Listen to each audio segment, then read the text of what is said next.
Okay, mal ehrlich, wir haben null geplant für diesen Trip. Also wirklich gar nichts. Wir sind aufgewacht, haben Zeug ins Auto geworfen und sind einfach Richtung Süden los. Kein Plan, kein Hotel, nichts. Nur ich, meine Frau und ein voller Tank. Und ganz ehrlich, so reise ich am liebsten.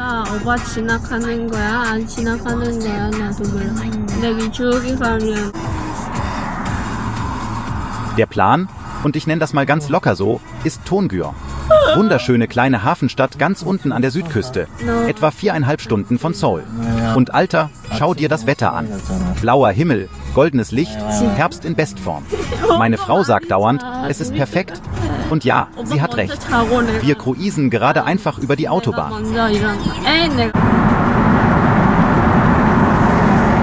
Und ich sag's mal so, die Fahrt selbst ist schon die halbe Miete. Fenster runter, gute Musik, meine Frau am AUX und lästert die ganze Zeit über meine Playlist. Sowas kommt nie ins Best of Video, aber mal ehrlich, das ist irgendwie der eigentliche Trip. Und wir sind angekommen. Das ist Tongyeong. Man nennt es das Neapel Koreas und sobald du den Hafen siehst, verstehst du auch warum. Aber bevor wir was anschauen, haben wir Prioritäten. Eine Sache musst du hier unbedingt essen und wir sind auf der Suche danach. 그다음에 걔는 밤, 얘는 유자. 하나씩 더 드셔도 되는. 삼촌. 유자가 많이 시켰어요? 네네네. 저 이거 봐. Kolpang, Honigbrötchen, Tongyeongs legendärer Street.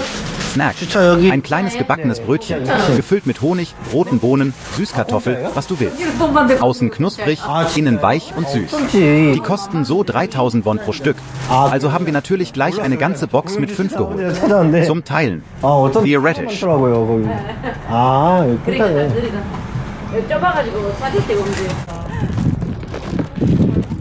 Als nächstes Sebi-Eongwan. Okay, der Ort ist echt eine große Nummer. In der Joseon-Dynastie war das Marinehauptquartier für das ganze Südkommando. Wir reden hier vom Stützpunkt von Admiral Yi Sansin, ja, der Yi Sansin, der quasi nie eine Seeschlacht verloren hat. Der Name Tongyeong kommt eigentlich von diesem Kommandoposten. Nee.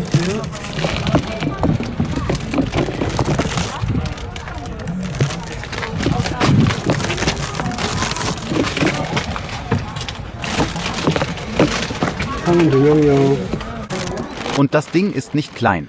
Das ist Nationalschatz Nummer 440, das größte erhaltene hölzerne Verwaltungsgebäude im ganzen Land.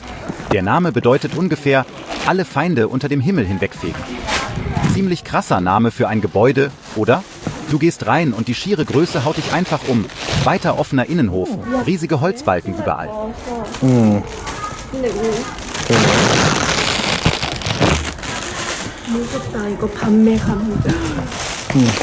Was mich umhaut, ist, wie friedlich es hier oben ist.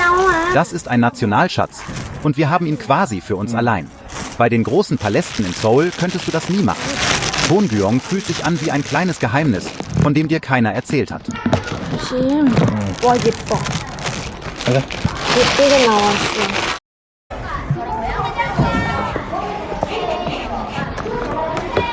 Okay, schau dir das an. Echte Kanonenkugeln liegen einfach so da. Und hier drüben ein Modell des berühmten Schildkrötenschiffs, dem Geobukseon. Das ist buchstäblich der Boden, wo Admiral Yi im Imjin-Krieg Schlachten geplant und befehligt hat. Wenn du hier stehst, spürst du irgendwie die Geschichte. Und der Eintritt kostet 3.000 Won, was ehrlich gesagt ein Schnäppchen ist.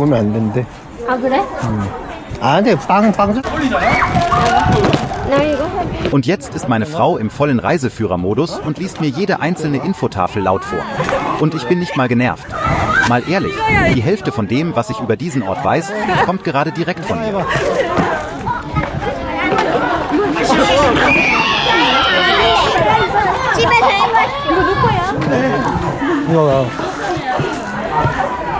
Ach, und das musst du machen. Versteckt hinter der Haupthalle gibt es diesen kleinen Bambushain. Wir wären fast dran vorbeigelaufen.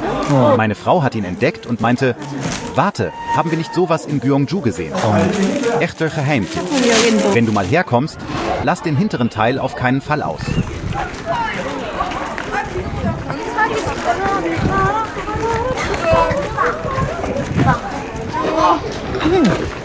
Okay, Geschichtsstunde vorbei, Hirn offiziell voll. Und du weißt, was das heißt? Zeit, wieder essen zu gehen. Das ist im Grunde der Rhythmus dieses ganzen Trips. Was Geiles anschauen, dann sofort Essen jagen. Nichts hinzuzufügen. Perfect System.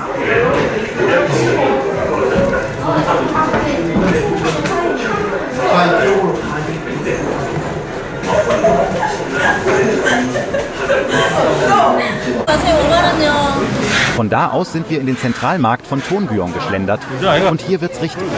Überall Berge von fangfrischem Meeresgetier, Austern, Seescheiden, Trockenfisch, riesige Bottiche mit gesalzenen Garnelen. Meine Frau ist bei der Größe von manchem Zeug komplett ausgerastet. Die Energie hier drin ist einfach unvergleichlich.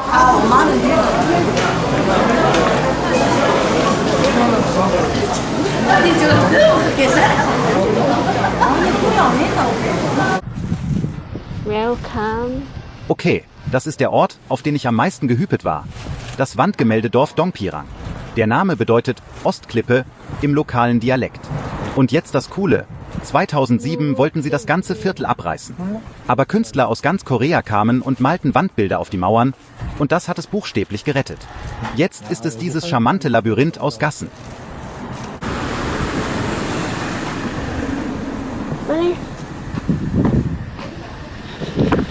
우와.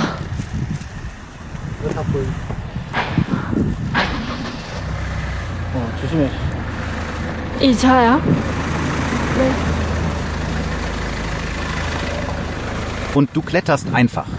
Diese schmalen kleinen Gassen hoch, an all den Bildern vorbei und dann, zack, breitet sich der ganze Hafen von Tongyeong unter dir aus. Du siehst die Piers, all die kleinen Inseln der Haljeo-Wasserstraße, die Seilbahn oben auf dem Bergkamm. Wir sind alle paar Schritte stehen geblieben, einfach um es aufzusaugen. Jede einzelne Ecke hier oben ist ein Foto. Wir sind diese Touristen, die alle 10 Sekunden stehen bleiben. Und weißt du was? Null Reue. Wenn ein Ort so aussieht, machst du das Foto. Eigentlich alle Fotos.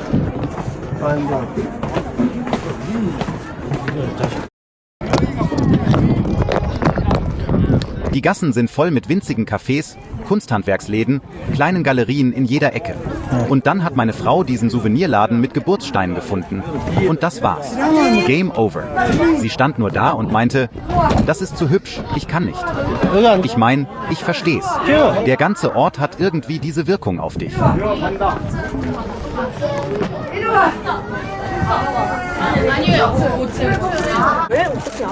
아니 베트남 모자를 썼다고. Ehrlich, genau wegen solchen Momenten reisen wir. Kein Zeitplan, keine Hektik. Einfach langsam durch einen schönen kleinen Hügel schlendern, mit dem Meer direkt vor uns. Ich hätte hier oben stundenlang bleiben können. 큐. 여기다 한번 들어가 볼까? 고양이 찍을 때 진짜 잠시 봤거든.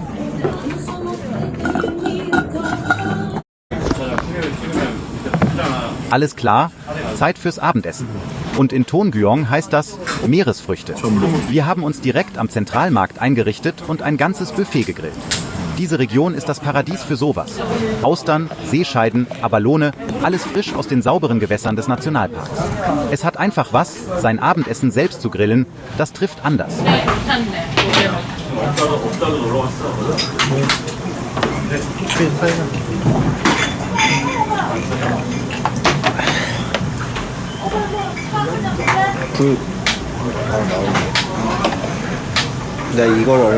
Wir hatten es mit Buchu, diesem koreanischen Schnittlauch, nur dass die Leute aus Busan ihn hier unten im Dialekt Yeongguyi nennen. Kleine Sprachstunde für dich. Und das war ehrlich der Moment, wo es uns wirklich klar wurde, dass wir im Urlaub sind. Einfach so da sitzen, Essen auf dem Grill, kaltes Getränk, über morgen reden. Denn morgen fahren wir nach Busan. Darauf haben wir angestoßen.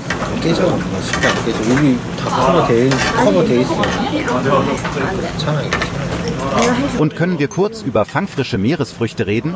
Diese Auster war heute Morgen quasi noch im Meer. Sowas kriegst du zu Hause nicht.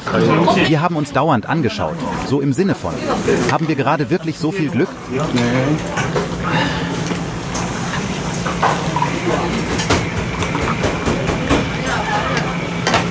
요즘 고프로 이거 망하고 있대잖아. 그러니까 인스타 360 괜찮은데 왜? Tag 2. Wir haben gepackt, Tongyeong Tschüss gesagt und sind nach Busan losgefahren. Aber wir haben nicht den langweiligen Weg genommen. Wir sind die schöne Route quer über die Insel Gyeoye gefahren.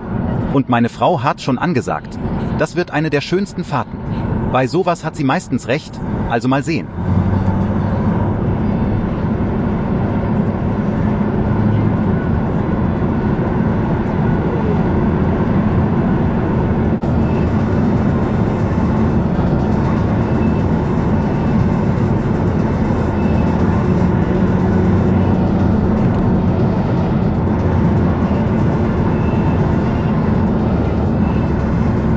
Und da ist sie, die große Geoga-Brücke.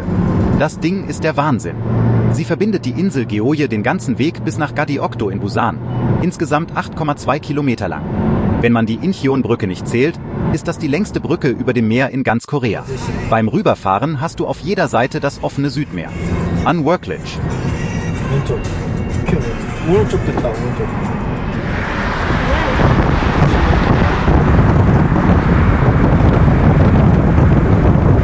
Und dann, pass auf, ein Teil davon taucht einfach unter Wasser ab. Es gibt einen Absenktunnel, quasi einen Tunnel unter dem Meer, der dich bis zu 48 Meter unter den Meeresboden bringt. Einer der größten der Welt. Fun Fact: Das ist auch ein Drehort von Running Man und hier werden Radrennen ausgetragen. Verrückter Ort zum Radfahren.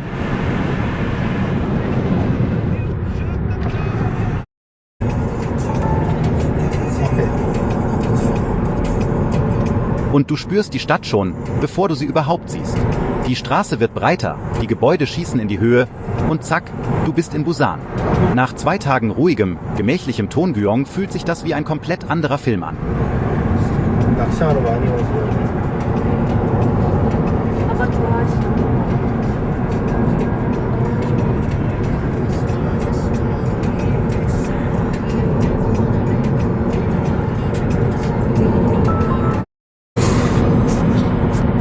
Busan, Koreas zweitgrößte Stadt, ihr wichtigster Hafen, rund 3,3 Millionen Menschen. Komplett andere Energie als Tongyeong. Kaum waren wir auf der Küstenstraße, hat sich das Meer auf beiden Seiten des Autos aufgetan. Meine Frau dreht buchstäblich den Kopf nach links und rechts und versucht, alles aufzusaugen.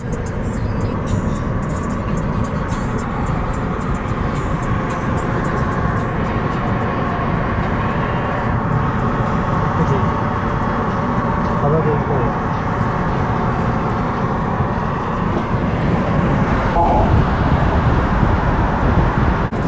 Wir sind hoch zum Igi der Küstenweg und dann aus dem Nichts, da ist es.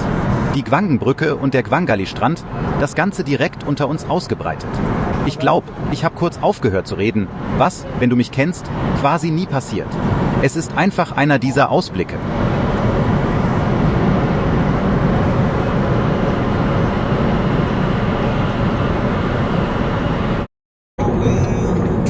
바다 모습이 좀 보였으면 좋을 거. Das da ist die Gwangen-Brücke, Busans Wahrzeichen. Sie zieht sich 7,3 Kilometer geradewegs über die Bucht. Und nachts leuchtet das Ganze in dieser verrückten Farbshow. Das ist die Skyline von Busan. Und mit dem Timing hatten wir auch Glück. Das Licht war einfach perfekt. 세계 최대 수 밑으로 깔았대 수심. 좀 길고 아직도야. 진짜 근데 돈이 없어. 괜찮아? Die Reaktion meiner Frau sagte alles, oh mein Gott, der Wahnsinn. Das ist die ganze Rezension.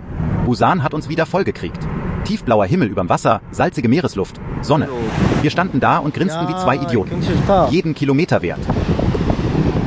Also haben wir uns einfach einen Platz zum Sitzen gesucht und es eine Weile auf uns wirken lassen. Keine Handys, keine Hektik, nirgendwo hin zu müssen. Nur die Brücke, der Strand und wir zwei. Ja, genau dafür macht man die Fahrt. 바다도 보고. Sogar der Weg wieder runter war perfekt. Meine Frau zupft die ganze Zeit an meinem Ärmel und meint, ich hab Hunger, ich hab Hunger. Typisch. Aber ehrlich, genau das ist das Schöne. Die kleinen Momente zwischen den großen Ausblicken. Das ist der Trip, an den du dich am Ende wirklich erinnerst.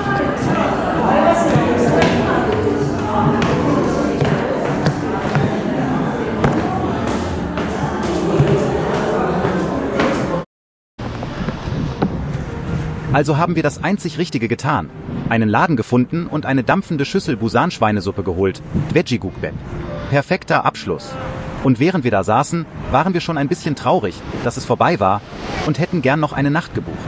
Tongyeong und Busan. Kein Plan, kein Reiseprogramm und genau deshalb war es perfekt. Danke fürs Mitfahren und wir sehen uns beim nächsten Mal.